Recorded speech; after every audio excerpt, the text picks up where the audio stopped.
Sol a curt termini, algun núvol baix a punts de la costa, algun núvol prim passatger, segurament a sotavent del Pirineu aquests núvols prims seran més freqüents, i cap al Pirineu, sobretot a la seva cara nord, cel més carregat, més tapat, i aquesta pròxima tarda, més aviat cap al vespre, possibilitat d'alguna nevada feble per sobre dels 1.000 metres. Demà, al matí, moltes boires a les comarques interiors, en general aquestes boires s'esvairan, s'aniran aixecant a mesura que passin les hores, a la resta del país farà sol, algun núvolet prim, encara alguna nevada residual cap a la cara nord del Pirineu per sobre dels 1.200 metres. El vent, no tan violent com avui, però en qualsevol cas fort, notable als dos extrems de Catalunya, però sobretot a l'Empordà. Tarda dominada pel sol demà, amb algun nuvolet prim, les temperatures màximes que es podran enfilar respecte a les d'avui, tot i que la pròxima nit, als llocs on no faci gaire vent, tornaran a baixar i tornarem a tenir glaçades a l'interior. País Valencià i Illes Balears, domini del sol, alguns núvols residuals cap al nord de l'arxipèlag balear, demà encara se'n podria mantenir algun cap a la banda de Menorca, boires matinals demà cap a la franja de Ponent,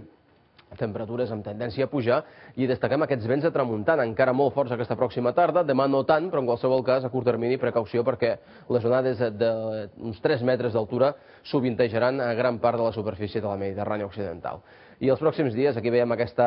anticicló amb vent fermament posicionat sobre la península Ibèrica o cap a França, ens garanteix parlar d'estabilitat, totes les pertorbacions obligades a desviar-se per sobre d'ell, per tant veurem com els baròmetres aquest cap de setmana pugen de valent per sobre dels 1.030-1.035 hectopascals, i l'abans de pronòstic, la veritat, molt ensupit, cada dia si fa el mateix, sol, boires que cada dia que passin seran més extenses al matí, més persistents, els costarà més de desfer-se, i almenys a muntanya i també en punts de la costa, pujada clara de les temperatures durant el cap de setmana i al començar la setmana que ve. Malgrat tot, els últims mapes ens indiquen que aquest anticicló no durarà pas tot el que resta de l'any, i d'aquí 8 dies hauríem de tornar a parlar de canvis. Ja veurem més o menys cap a quina orientació agafen aquests canvis i cap a on van. Però ara com ara, a curt termini, anticicló i temps força estable les pròximes jornades, ben bé fins a arribar al dia de Nadal.